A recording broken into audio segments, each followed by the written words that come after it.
The alarm clock screamed at 5:30 a.m. and Maya's hand shot out from under the thin blanket to silence it. Her studio apartment was cold, the kind of cold that seeps into your bones during New York winters. She couldn't afford to keep the heat on all night. Not anymore. She dragged herself out of bed and stood in front of the bathroom mirror. Dark circles had taken up permanent residence under her eyes. At 28 years old, she looked older. Much older. The face staring back at her wasn't the bright-eyed girl who had walked into Manhattan Conservatory of Music 7 years ago, convinced she was going to become the next great concert pianist.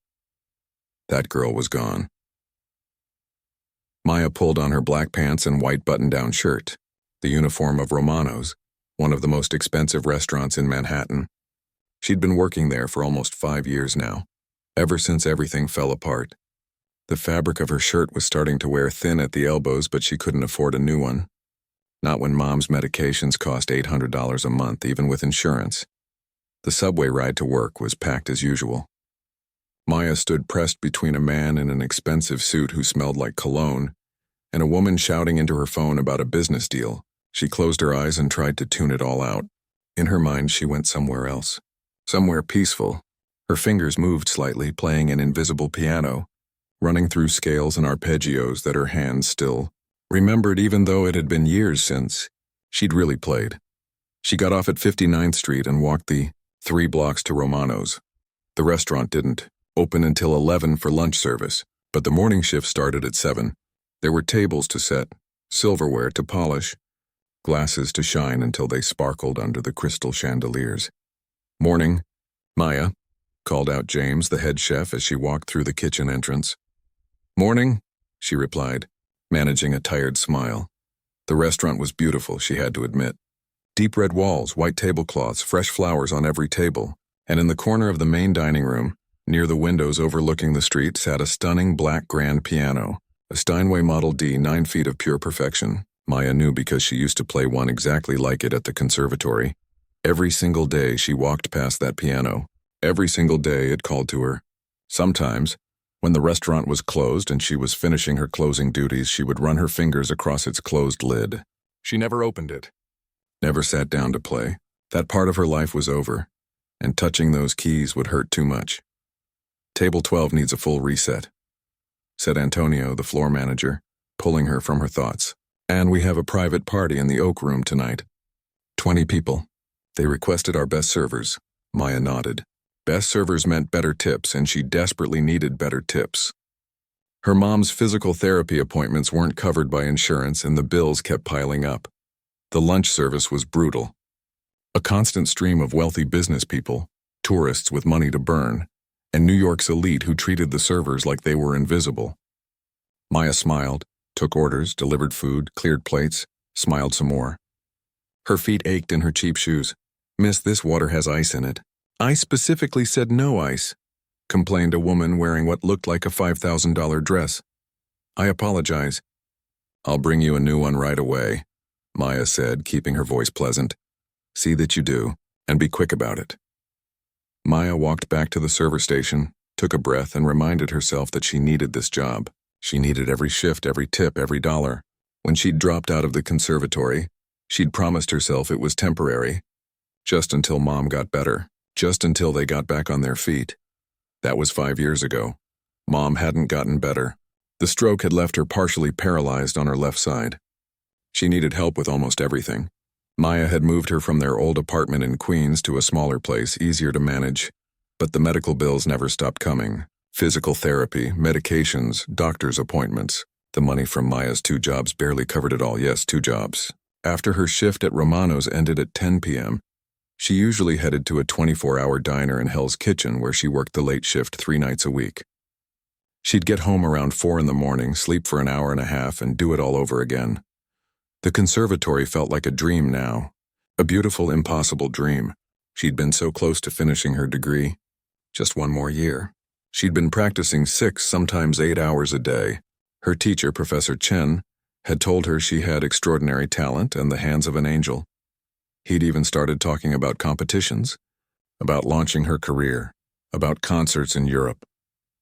Then Mom collapsed in the kitchen one Tuesday morning, and everything changed in an instant. Maya didn't regret leaving school. Not for a second. Mom had raised her alone after Dad left when she was 3. Mom had worked 2 jobs to pay for Maya's piano lessons when she was a kid. Mom had driven her to every recital, every competition, every audition. Mom had believed in her when nobody else did. So when Mom needed her, Maya didn't hesitate. She withdrew from school, picked up as many shifts as she could, and put away her dreams in a box she tried very hard not to open. But sometimes, late at night when she was so tired she could barely think, Maya would lie in bed and hear music in her head. Rachmaninoff, Chopin, Beethoven. Her fingers would move on the blanket, playing pieces she'd spent years perfecting, and she would cry quietly, because she missed it so much it felt like something had been carved out of her chest. During the dinner service that evening, Romano's was packed.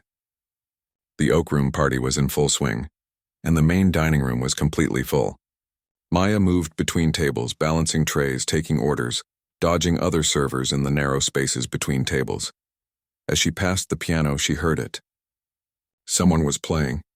The restaurant had live music on Thursday through Saturday nights, and tonight a young man in a tuxedo sat at the Steinway, playing something simple and pleasant. Background music. Nothing challenging. Maya paused for just a moment, listening. He was playing Debussy's Clair de Lune, but he was making mistakes. Small ones that most people wouldn't notice, but Maya heard every wrong note like a little stab. Her fingers twitched. She wanted to sit down and show him how it should be played, how it should feel, but she wasn't a pianist anymore. She was a waitress, and she had 6 tables waiting for their entrees. She pushed the thought away and kept moving, the echo of imperfect music following her through the dining room like a ghost of everything she'd lost. The first time Maya saw Vincent Hartley, he was complaining about the temperature of his water. Not too cold, not room temperature, somewhere precisely in between, and could she please get it right this time? He'd shown up at Romano's 3 weeks ago and apparently decided it was now his personal dining room. He came in at least 4 times a week, always demanding the best table, always finding something wrong with everything. Too much salt. Not enough salt. The lighting was off. The music was too loud. The music was too quiet. Antonio had warned all the servers about him on his second visit.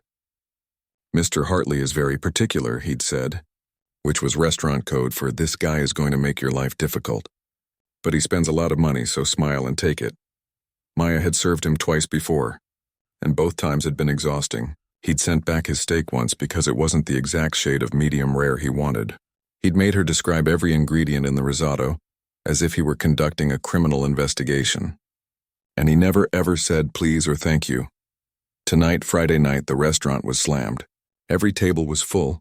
There was a waiting list, and Maya was already running on 3 hours of sleep. She'd worked the late shift at the diner, gone home to check on her mom and help her with breakfast, then come straight to Romano's for the lunch shift that had somehow bled into dinner, because 2 servers had called in sick. Her feet were killing her. Her back ached. And of course Vincent Hartley was seated in her section. He wasn't alone this time. He'd brought 7 other people, all dressed in expensive suits and designer dresses. They'd taken over the large round table near the piano, and from the moment they sat down, Maya knew it was going to be a long night. "We'll start with the 2015 Chateau Margaux," Vincent announced without looking at Maya. He was in his mid-40s, she guessed, with perfectly styled gray hair and a watch that probably cost more than she made in a year. "And bring it immediately. We don't have all night." "Right away, sir," Maya said. She brought the wine, opened it, poured a small amount for Vincent to taste. He swirled it, sniffed it, took a sip, and made a face like he'd just tasted poison. "This has been stored incorrectly. The temperature is off. Bring another bottle." Maya glanced at the label. "That bottle cost $1,200. "Of course, sir. I'll speak with our sommelier." "Don't speak with anyone. Just bring another bottle. Is that really so difficult?" The other people at the table looked uncomfortable. One woman gave Maya a sympathetic smile. But nobody said anything. They just sat there while Vincent treated Maya like she was something stuck to the bottom of his shoe. She brought another bottle. This one apparently met his standards, though he didn't say so. He just waved his hand dismissively, and Maya poured wine for the entire table. Taking their food orders took 20 minutes because Vincent had modifications for everything. The salmon, but cooked at exactly 118 degrees. The salad, But with the dressing on the side, no wait, actually just bring olive oil and balsamic separately.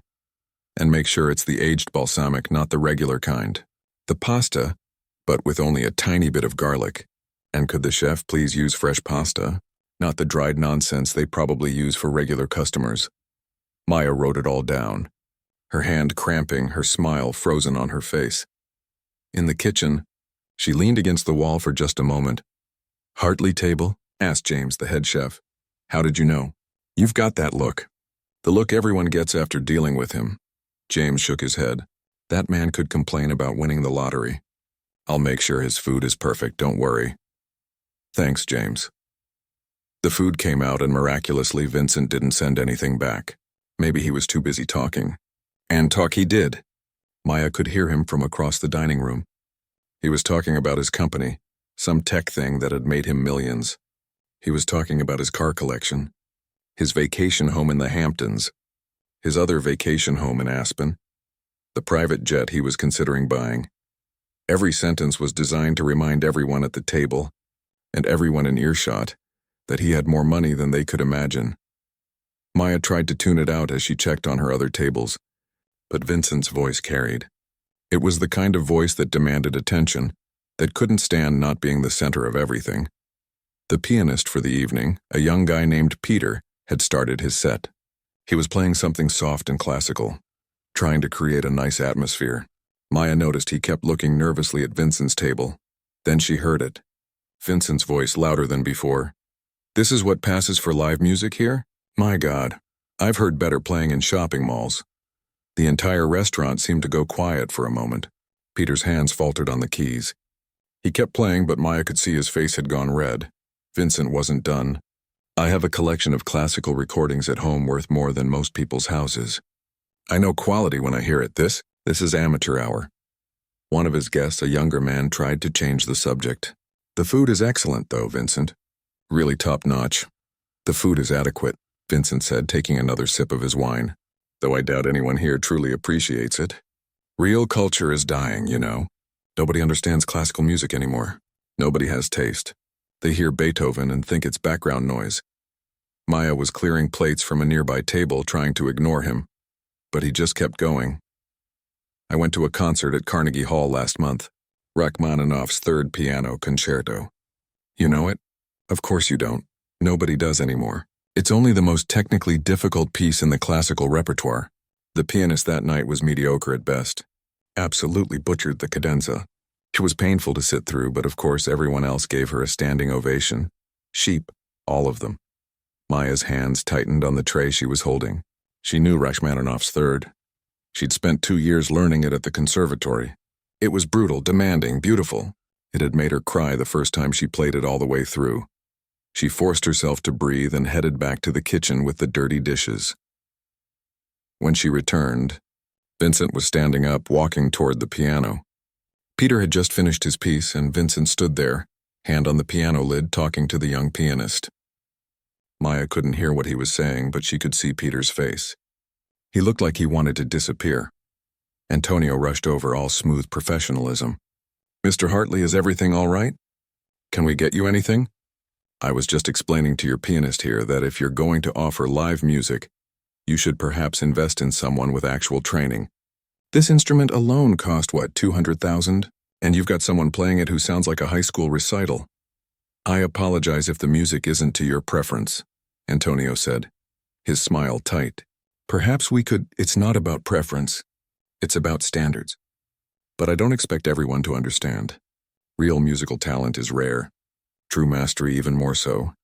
Vincent turned to walk back to his table, and that's when it happened. Maya was coming out of the kitchen with a water pitcher, focused on not spilling anything, and she didn't see Vincent until it was too late. She crashed right into him. The water pitcher slipped from her hands, and while most of the water hit the floor, some of it splashed onto Vincent's expensive shoes. The restaurant went silent. Completely silent. Maya looked up at Vincent's face and saw something there that made her stomach drop. Pure rage. Cold and controlled, but rage nonetheless. "You clumsy little—" He stopped himself, but his eyes said everything his mouth didn't. "Do you have any idea how much these shoes cost? Do you have any idea who I am?" "I'm so sorry, sir." "I didn't see you." I'll get towels right away. Sorry. His voice was loud enough now that everyone in the restaurant was staring. This is exactly the problem. Nobody takes pride in their work anymore. Nobody pays attention. You people just stumble through life completely unaware of anything beyond your pathetic little existence. Maya felt her face burning. Tears pricked at her eyes, but she refused to let them fall. Not here. Not in front of everyone. I truly apologize, Mr. Hartley, she said quietly. It was an accident. An accident, he repeated, his voice dripping with contempt. Of course it was. What else would I expect from someone like you? A waitress. What do you know about excellence? About discipline? About anything that requires real skill or talent? Something inside Maya snapped. Just a little. Just enough, I know plenty, she said, her voice still quiet but steady now. Sir, Vincent's eyebrows raised. Oh, what exactly do you know? Maya looked at the piano, then back at Vincent. She shouldn't say anything. She should just apologize again, clean up the water and disappear into the kitchen. But she was tired. So tired. Tired of being invisible. Tired of being talked down to. Tired of people like Vincent who thought money made them better than everyone else. I know that Rachmaninoff's third piano concerto has 1/200 notes to play in the first minute alone, she heard herself say. I know the first movement alone is nearly 20 minutes long. I know that the ossia cadenza in the first movement is so difficult that Rachmaninoff himself couldn't always play it perfectly. Vincent stared at her. The entire restaurant stared at her. And I know, Maya continued, her heart pounding, that it takes more than money to understand real music. The silence that followed was deafening. Vincent's expression changed. The anger was still there, but now there was something else. Curiosity and amusement. The kind of amusement a cat shows when it finds a mouse to play with. Well, he said slowly. The waitress knows about Rachmaninoff. How fascinating. He turned to his table, addressing his guests loud enough for half the restaurant to hear. Did you all hear that? She knows how many notes are in the first minute. She probably read it on Wikipedia. A few uncomfortable laughs came from his table. Maya felt her face burning hotter. She'd said too much. She should have kept her mouth shut. I should get back to work, she said quietly, starting to move past him. No, wait. Vincent held up his hand. I'm genuinely curious now. How does a waitress know so much about one of the most challenging pieces in classical piano literature? Did you take a music appreciation class once? Watch a YouTube video? Maya's jaw tightened. I studied at Manhattan Conservatory. The words came out before she could stop them. She'd never told anyone at the restaurant about the conservatory. It was too painful. Too much like admitting failure. Vincent's eyebrows shot up. The conservatory, really? And yet here you are, carrying water pitchers and spilling them on people's shoes. What happened? Flunk out? I had to leave, Maya said, hating how defensive she sounded. Family emergency? Ah, how convenient. Vincent crossed his arms. Let me guess. You played a little piano, decided you weren't good enough to make it, and found a more suitable career path. Nothing wrong with that. We can't all be artists. Someone has to serve the food. Something snapped inside Maya. Maybe it was the lack of sleep. Maybe it was 5 years of swallowing her pride and her dreams. Maybe it was the way this man spoke to people like they were less than human. I was good enough, she said, her voice stronger now. I was more than good enough. Vincent smiled. It wasn't a nice smile. Oh, is that so? Then surely you can play this piece you know so much about. This Rachmaninoff third concerto. I could, Maya said, and immediately regretted it. What was she doing? You could, Vincent repeated, drawing out the words. He looked back at his table, then at the other diners who were all watching now. Even Peter the pianist was frozen at the bench, staring. This is quite the claim.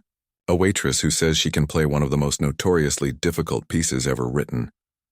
I didn't say I could play it perfectly, Maya backtracked. I just meant that I studied it. I know it. But you said you were more than good enough. Those were your exact words. Vincent was enjoying this now. She could see it in his eyes. Tell you what. I'm a fair man. I'll give you a chance to prove it. That's not necessary, Antonio cut in, finally finding his voice. He looked panicked. Mr. Hartley, I'm sure we can move past this unfortunate incident.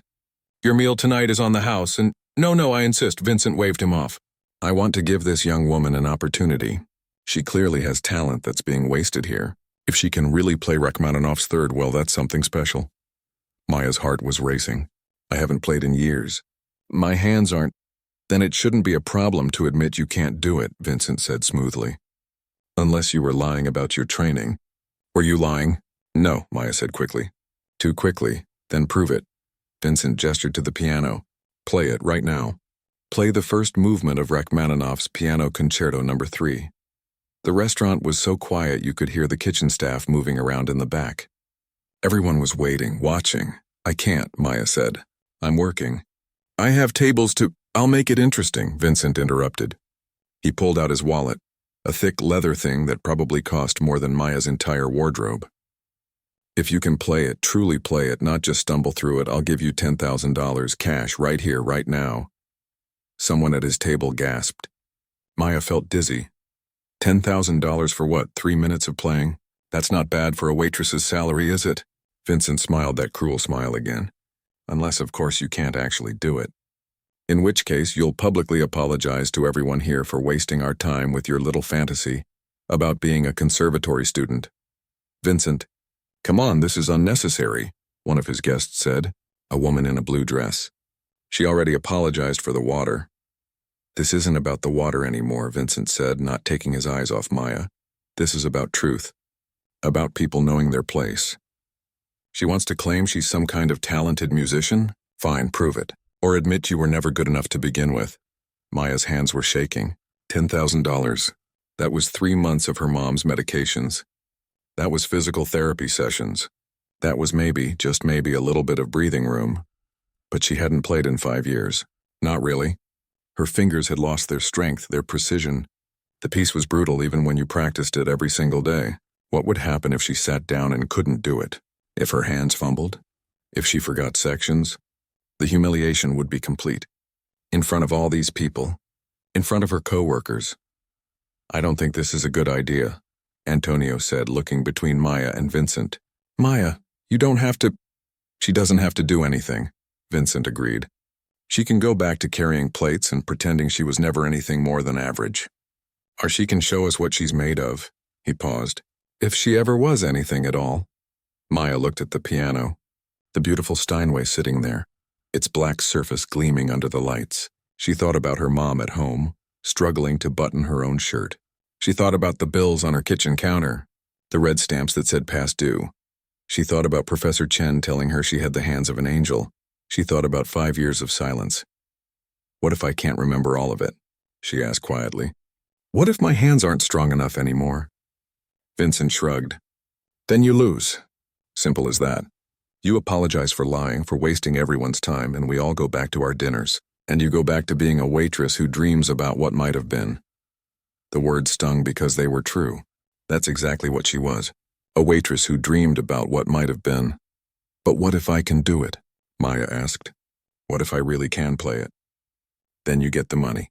And my sincere apologies for doubting you. Vincent's tone made it clear he didn't think that would happen. Though I'll be honest, I've heard this piece played by professionals at Carnegie Hall. By trained concert pianists. And you expect me to believe that someone who serves pasta for a living can play it after 5 years away from the instrument? Maya felt anger flaring in her chest. Good, she needed anger. Anger was better than fear. You really think I can't do it, she said. I know you can't do it, Vincent replied. But please, prove me wrong. I'd love to be surprised. Maya looked around the restaurant. Everyone was staring. Some faces showed pity. Some showed curiosity. Peter, the pianist, looked like he wanted to say something but didn't know what. She could walk away. She should walk away. This was crazy. This was Vincent playing games with her, using her like entertainment. But $10,000. And more than that, something deeper. Something that had been buried for 5 years under exhaustion and bills and sacrifice. A tiny voice that still whispered even now that she was meant for more than this. That those years at the conservatory hadn't been a waste. That all those hours of practice, all that pain in her hands, all those tears shed over wrong notes and imperfect timing, that it had all meant something. Okay, Maya heard herself say. I'll do it. Vincent's smile widened. Excellent. Peter, if you don't mind? He gestured to the piano bench. Peter stood up quickly, almost tripping over the bench. He looked at Maya with an expression she couldn't quite read. Maybe sympathy. Maybe relief that he wasn't the target anymore. Maya walked toward the piano. Her legs felt like they weren't connected to her body. This was insane. This was the most insane thing she'd ever done. She stood next to the piano looking down at the keys. Black and white. 88 keys. She knew every single one of them. She'd dreamed about them for 5 years. Her hands were shaking so badly she had to clench them into fists. "Whenever you're ready," Vincent said from behind her. He'd sat back down at his table, wine glass in hand, looking like he was about to watch his favorite show. Maya pulled out the bench. The sound it made against the floor seemed impossibly loud. She sat down slowly. The bench was the wrong height, but there was no time to adjust it now. She placed her hands on the keys. They felt cool under her fingertips, familiar, like coming home to a house that had been locked for years. She closed her eyes. Rachmaninoff's Third Piano Concerto, the piece that had made her cry, the piece that had consumed 2 years of her life, the piece that required every ounce of technical skill and emotional depth a pianist could give. Could she really do this? She pressed down on the first key, and then there was no more thinking. There was only music. The first notes came out wrong, hesitant, weak. Maya's fingers felt stiff, awkward, like they belonged to someone else. 5 years. It had been 5 years since she'd really played, and her hands remembered that absence in every clumsy movement. She could hear people shifting in their seats. Someone coughed. She didn't need to look up to know that Vincent was probably smiling, already preparing his victory speech. Maya stopped, lifted her hands off the keys. Her heart was hammering so hard she thought everyone could hear it. This was a mistake, a huge mistake, but then she thought about her mom, trying to lift a spoon to her mouth with shaking hands, struggling to walk from the bedroom to the bathroom, crying quietly at night when she thought Maya couldn't hear, because she hated being a burden. $10,000. Maya put her hands back on the keys. But this time she didn't think about Vincent. She didn't think about the people watching. She didn't even think about the money. She thought about the first time she'd heard this piece. She was 16 years old, sitting in a concert hall with her mom. They'd saved up for months to afford the tickets. The pianist that night was a woman from Russia, small and fierce, and when she played Rachmaninoff's Third, Maya had felt something crack open inside her chest. That night, driving home, Maya had told her mom she wanted to play that piece someday. Her mom had squeezed her hand and said, "Then you will, baby. You'll play it, and you'll make it yours. Make it yours." Maya closed her eyes and began again. This time the notes came differently, still imperfect, still rough around the edges. But there was something else now, something raw and real. Her fingers moved across the keys, and yes, they stumbled. Yes, they missed notes they would have hit perfectly 5 years ago, but they remembered the soul of the music, even if they'd forgotten some of the precision. The opening was all thundering power and dramatic sweeps. Rachmaninoff didn't believe in gentle beginnings. He threw you into the deep end and demanded you swim. Maya's hands stretched across the keys, reaching for chords that felt impossible after so long without practice. Her pinky finger cramped. Her wrists ached. But she pushed through. The melody began to emerge. That beautiful, aching melody that had made her cry when she was 16. And suddenly Maya wasn't in Romano's anymore. She wasn't a tired waitress with sore feet and bills she couldn't pay. She was just music. Pure and simple. Her fingers found their rhythm. Muscle memory kicked in, buried deep under years of exhaustion and grief. The piece began to flow. Not perfectly. There were still wrong notes. Still moments where her hands couldn't quite reach fast enough, where the technical demands were just too much after 5 years away. But there was something else. Something that hadn't been there even when she was at the conservatory practicing 8 hours a day. Pain. Real pain. The kind that comes from living, from losing, from sacrificing everything you love and still not being sure if it was enough. She poured it all into the piano. Every double shift. Every bill marked past due. Every night spent crying in the shower where her mom couldn't hear. Every time she'd walked past this piano and felt her heart break a little more. Every dream she'd buried, every piece of herself she'd lost, the music swelled. Her hands were moving faster now, finding their old strength. The notes came in cascades, in waves, crashing and building. There was a section where the right hand played these impossible runs up and down the keyboard, while the left hand maintained the harmony. She'd spent weeks on this part once. Weeks. And now her hands just did it somehow, even though they shouldn't be able to. Tears were running down her face. She didn't try to stop them. They fell onto the keys, onto her hands, and still she played. The restaurant had disappeared. There was no Vincent. No other diners. No Antonio watching nervously from the side. Just Maya and the piano and Rachmaninoff's ghost sitting beside her, nodding in approval. The first movement of the concerto was supposed to be played with an orchestra. The piano was just one voice in a massive conversation, but Maya played it solo, and somehow that made it more powerful, more personal. It was just her voice, no one else's, telling a story that was hers alone. There was a part, about 2/3 through, where the music got quiet. Almost a whisper. This was the part that had always destroyed her in practice. It required such control, such delicacy. Her hands were shaking from exertion now, and she didn't know if she could do it. But she did. Somehow. The notes came out soft and sweet and unbearably sad. Like a lullaby for everything she'd lost. Then the music exploded again. The final section was brutal. It demanded everything. Speed, power, precision, emotion. All at once. All impossible. Maya's hands were cramping now, screaming in protest. She hadn't built up this kind of endurance in 5 years. Her fingers felt like they might snap. She didn't care.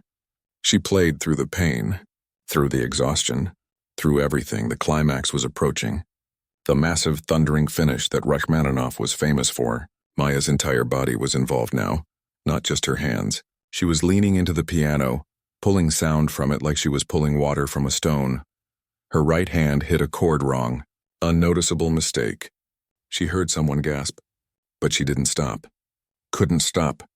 She corrected and kept going, kept pushing, kept fighting toward the end.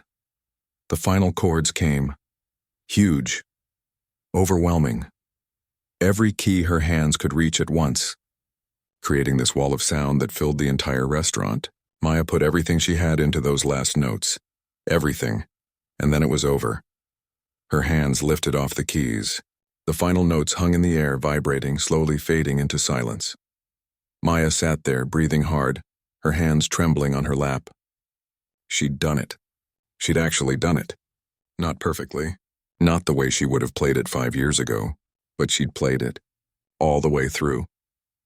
The first movement of Rachmaninoff's Piano Concerto No. 3, the silence that followed seemed to last forever. Maya finally opened her eyes and looked up. The first thing she saw was the woman in the blue dress at Vincent's table. She had tears running down her face. She was staring at Maya like she'd just witnessed something impossible. Then Maya looked around the restaurant. Everyone was frozen. The entire staff had come out of the kitchen. They were standing in the doorway staring. A few of them were crying too. Antonio had his hand over his mouth, his eyes wide. Even Peter the pianist looked stunned. He was gripping the back of a chair like he needed it to stay upright. Maya turned to look at Vincent.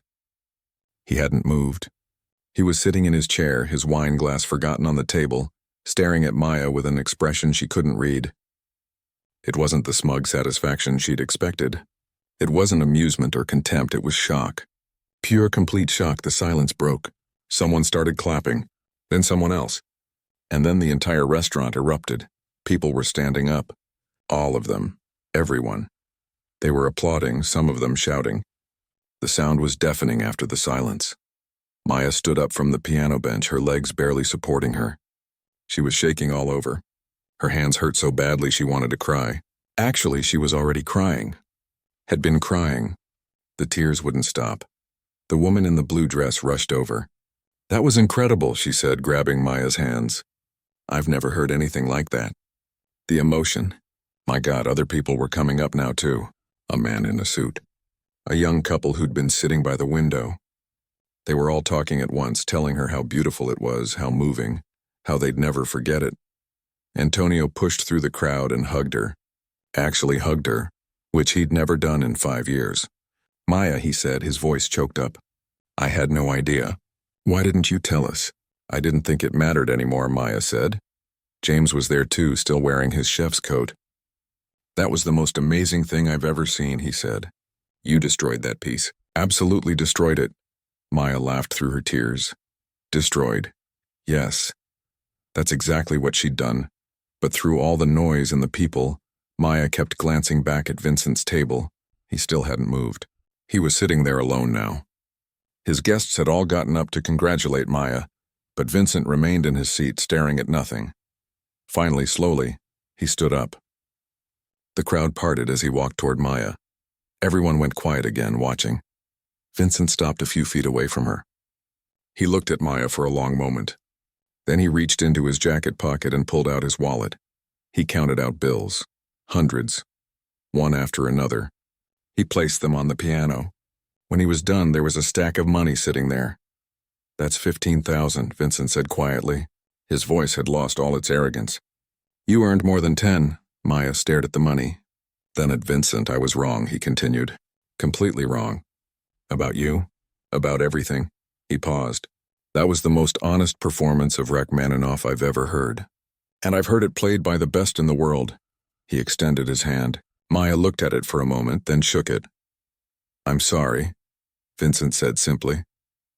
And then he turned and walked out of the restaurant, leaving his guests and his half-finished wine and his expensive meal behind. The restaurant erupted in applause again, but Maya barely heard it. She was staring at the stack of money on the piano, her mind struggling to process what had just happened. $15,000. She'd done it, against every odd. Against every reasonable expectation. She'd done it. Maya couldn't stop staring at the money. $15,000 in cash sitting on top of a piano in a restaurant where she served pasta to people who never really saw her. It didn't feel real. None of this felt real. "Maya," Antonio said gently, "maybe you should sit down. You look like you're about to faint." He was right. Her legs were shaking, her hands were throbbing with pain, and the adrenaline was starting to wear off. Someone brought her a chair and a glass of water. The crowd around her had started to thin out, people returning to their tables, though everyone kept glancing at her and whispering. Maya sat down and drank the water. Her hands could barely grip the glass. "That was extraordinary," said a voice beside her. Maya looked up to see an older man, maybe in his 70s, with silver hair and kind eyes. He'd been sitting alone at a table in the corner. She'd noticed him earlier in the evening, but hadn't paid much attention. "I'm sorry to interrupt, but I had to speak with you." "Thank you," Maya said, her voice hoarse. She'd forgotten how much playing took out of you. Not just physically, but emotionally. She felt wrung out, empty. "I'm Leonard Chen," the man said, and Maya's heart stopped. "Chen?" she repeated. "As in Professor Henry Chen?" "My brother," Leonard said with a gentle smile. "He told me about you, actually, years ago. He said he had a student with extraordinary talent, Maya Torres. He said you had to leave the conservatory due to a family emergency. He was heartbroken when you didn't come back." Maya felt tears pricking at her eyes again. She thought she'd cried them all out during the performance. "He talked about me?" "Often. He passed away 2 years ago. Heart attack." Leonard's expression was sad. But before he died, he kept a list of students he believed in. Students he thought deserved a second chance if they ever wanted one. Your name was at the top of that list. Maya couldn't speak. Professor Chen was gone. She hadn't known. She'd been so buried in work and taking care of her mom that she'd lost touch with everyone from her old life. "I'm a conductor," Leonard continued. "I run a concert series here in New York. Small venues mostly. We focus on giving opportunities to talented musicians who might have been overlooked by the traditional classical music establishment. After hearing you play tonight, I'd like to offer you a spot in our spring series." Maya just stared at him. "What?" 3 concerts.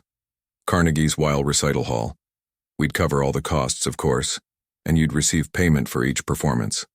It's not Carnegie Hall proper, but Weill Hall is still prestigious. It's a real opportunity. "I haven't played in 5 years, Maya said. "You heard me tonight. I made mistakes. My hands aren't—" "Your hands are exactly what they need to be," Leonard interrupted gently. "Yes, technically, you could be sharper. With practice, you'll get that back. But that performance tonight, the emotion, the raw honesty, that's something you can't teach. That's what made my brother believe in you. And it's what I heard tonight.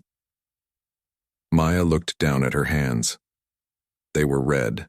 Some fingers were already starting to bruise. Tomorrow they'd hurt even worse. I have a job, she said. 2 jobs, actually, and my mom needs constant care. I can't just... I understand, Leonard said. I'm not asking you to decide tonight. Here's my card. Think about it. Call me when you're ready. Even if it's months from now, the offer stands. He placed a business card on the piano next to the stack of money, nodded politely, and walked back to his table to finish his dinner. Maya picked up the card. Leonard Chen, conductor. New York concert series, a phone number, an email address, a second chance. The rest of the evening passed in a blur. Maya's other tables had been reassigned to other servers, but she helped clean up, counting out the money 3 times to make sure it was really $15,000. Antonio insisted she take the rest of the night off, actually ordered her to go home. You just did something incredible, he said. Go, rest, process. We'll see you when you're ready. Maya took the subway home, clutching her bag with the money inside. She kept expecting someone to snatch it, but nobody paid attention to her. She was just another tired person on the late train, invisible like always. Her mom was still awake when Maya got home, reading in bed with the lamp on. She looked up when Maya came in. Baby, you're home early. Everything okay? Maya sat down on the edge of the bed. She didn't know where to start. How do you explain a night like this? Mom, she said slowly. Something happened tonight. She told her everything. The water pitcher, Vincent and his cruel challenge, sitting at the piano after 5 years, the performance, the money, Leonard Chen. Her mom listened to it all without interrupting. When Maya finished, there was a long silence. Then her mom started crying. Not sad crying, happy crying. My baby, she said, reaching for Maya's hand with her good one. My talented, beautiful baby. I knew you'd play again. I knew it. It doesn't change anything, Maya said, even though she knew it wasn't true. I still have to work. I still have to take care of you. Maya Torres, you listen to me. Her mom's voice was firm, the voice she used when Maya was little and trying to get out of practicing. You take that man's offer, you play those concerts, and you don't worry about me. But Mom, no buts, we'll figure it out, we always do. That money tonight, that's 3 months where you don't have to work yourself to death. 3 months where you can practice. Get your hands strong again. Remember who you are. I know who I am, Maya said quietly. I'm your daughter. I'm the person who takes care of you. Yes, her mom said. But you're also a pianist. You've always been a pianist. And I didn't work 2 jobs and drive you to lessons and sit through hundreds of recitals just so you could give up on your dreams for me. I'm not giving up, I'm just being realistic. Realistic is boring. Her mom squeezed her hand. You know what I think about every day? Every single day when I'm struggling to button my shirt or walk to the bathroom. I think about how I'm the reason you stopped playing. How you gave up everything for me. Mom, no. Let me finish. It kills me, Maya. It kills me that my stroke took away your music. But tonight you got it back. And if you don't take this chance, if you don't at least try, then what was it all for? What was tonight for? Maya looked at her mom, really looked at her. She looked tired, yes, but also hopeful. More hopeful than Maya had seen her in 5 years. I'm scared, Maya admitted. What if I'm not good enough anymore? What if I fail? Then you fail. So what? At least you tried. Her mom smiled. Besides, I saw you destroy that piece tonight in my mind while you were telling me the story. You didn't fail. You reminded everyone in that restaurant what real music sounds like. Maya laughed through her tears. I made mistakes. The best performances always have mistakes. They're what make it human. The next morning, Maya called Leonard Chen. Her hands were so sore she could barely hold the phone, but she made the call. I'd like to accept your offer, she said. But I'll need time to practice. My technique needs work. Take all the time you need, Leonard said. She could hear the smile in his voice. We'll schedule you for late spring. That gives you about 4 months. Will that work? 4 months. It wasn't a lot of time, but it would have to be enough. Maya gave her 2 weeks' notice at both restaurants. She used part of the money to hire a part-time caregiver for her mom, someone who could help with the daily tasks. The rest she saved for rent and medications. She found a practice room she could rent by the hour at a community music center. It wasn't the conservatory, but it had a decent piano. Every day she practiced. 4 hours, 5 hours, 6 hours. Her hands screamed in protest at first, but slowly, gradually, they remembered. The strength came back. The precision returned. She worked through Rachmaninoff again, fixing the mistakes, smoothing the rough edges. But she made sure to keep the emotion, that raw honesty that Leonard had heard. Vincent never came back to Romano's. But 2 weeks after that night, a check arrived in the mail. Made out to Maya Torres for $20,000. The memo line read, "For your mother's care. I'm sorry." Maya stared at that check for a long time. Then she deposited it and paid off 6 months of her mom's medical bills in advance. The night of her first concert arrived. Maya stood backstage at Weil Recital Hall, wearing a simple black dress, her hands shaking just like they had at Romano's. But this time it was different. This time she wasn't fighting for survival. She was playing because this was who she was, who she'd always been. Her mom was in the 3rd row. Maya had seen her before the concert, had helped her get settled in her seat. Her mom was crying before the music even started. "Make them remember you," her mom had whispered. Maya walked onto the stage. The hall was small, maybe 300 seats, but it was packed. She sat at the piano, placed her hands on the keys, and closed her eyes. And then she played. Not Rachmaninoff this time. She'd chosen something different. Chopin's Ballade, No. 1. Another brutally difficult piece, but one that had always felt like home to her. As her fingers moved across the keys, Maya realized something. She'd spent 5 years thinking she'd lost everything. Her dreams, her future, her identity. But she'd been wrong. You can't lose who you really are. You can bury it. You can ignore it. You can walk past it every single day and pretend it doesn't hurt. But it's always there. Waiting. Waiting for the moment when you're finally ready to come home. The music filled the hall, and Maya smiled through her tears. She was home.